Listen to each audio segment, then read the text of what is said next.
In this video, we're going to cover how to use the extrude command in Fusion. The extrude command in Fusion allows you to add depth to a sketch profile or an existing face on a solid body. This powerful tool can create new solid bodies, add materials to existing ones, or even remove material. Here is an overview on how to use the extrude. In the toolbar, there is an extrude icon or button under the Create panel. Click on this, and then you will be able to select profiles on your existing sketches. The profiles are completely closed if they are blue. If you see that there is a white area, that means that the lines or the paths within that profile have not closed into a single shape. To start your extrude, you want to find the dialog box here on the side. There are a few different things that we need to define in our dialog box. First is the type of extrude. In our case, we want a solid body extrude if we are intending for the material that is created or the body is created to be completely solid throughout. You can choose a thin extrude if you're trying to create a hollow body. The next section is profiles. When this is blue, it is waiting for you to select the profiles that you would like to use for your extrusion. In my demonstration, I'm going to select all of these profiles because I want to be able to extrude the case of this camera.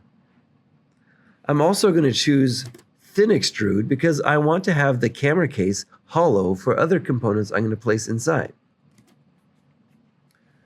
Next, we have a start. This is where should the extrusion or the new body start from. This will default to the profile plane that the existing profile is actually on. Now we have the direction. You can also extrude in more than one direction. You'll notice there is an arrow once you have selected some profiles. That is the direction of the extrude. You can click and drag that arrow and have the extrude start right in front of you. You can also go for more than one direction. Since I want to have my origin in the center of my body or in the center of my camera, I'm going to choose symmetric. This means that it is going to extrude both directions from the profile plane.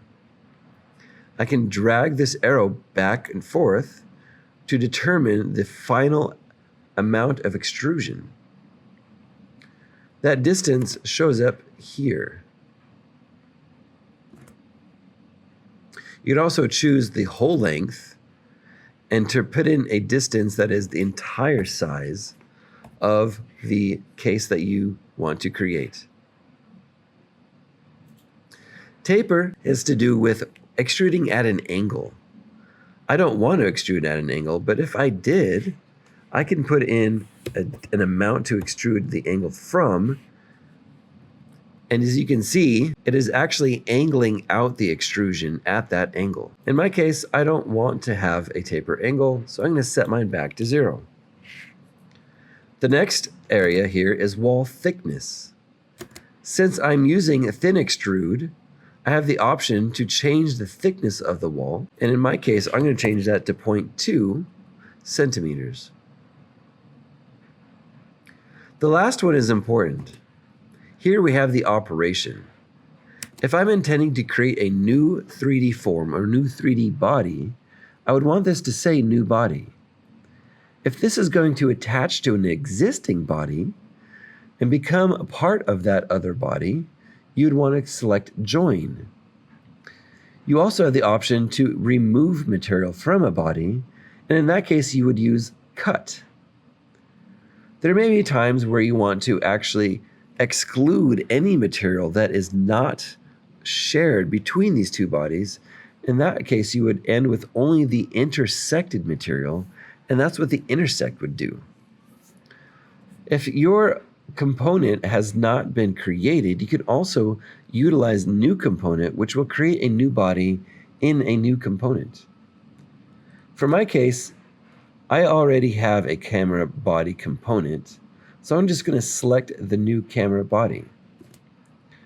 I can choose to activate this to ensure that the body is attached to that component.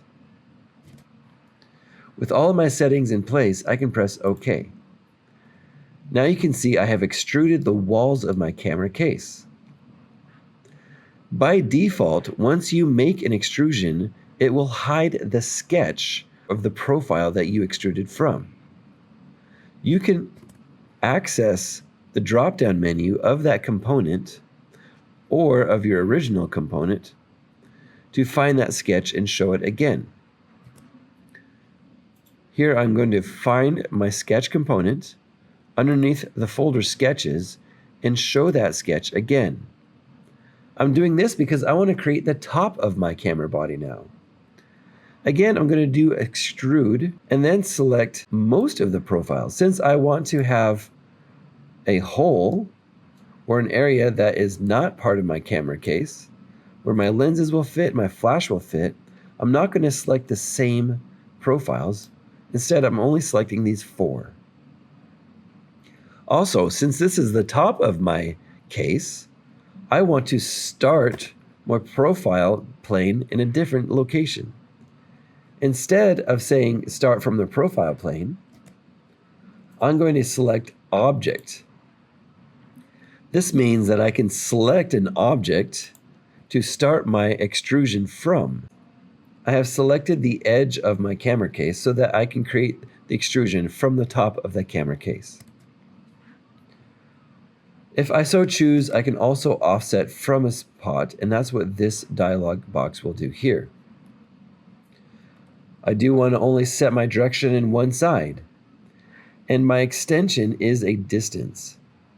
In other scenarios, you may want to extend a total distance to another object or through everything else. My distance is going to be the same as my wall thickness, which I had set previously to 0.2. Since I want this to combine with my walls, I'm going to allow the join operation. Now I press OK. And you can see my sketch has remained, but if I hide it, you can see that I have created a camera case with the top and the sides created. Your job is to now apply the same information to the rest of the camera sketch. You will want to create the bottom of the case, the lenses, and the viewfinder and the shutter button. When you have completed all of the extrusions, you should have in your browser different names for every object that is connected to your camera. This includes the camera case, the viewfinder, the shutter button, the f-stop, the lens, and the mode dial. You can select these and it will automatically highlight which each object is. That way you know that you can manufacture them separately.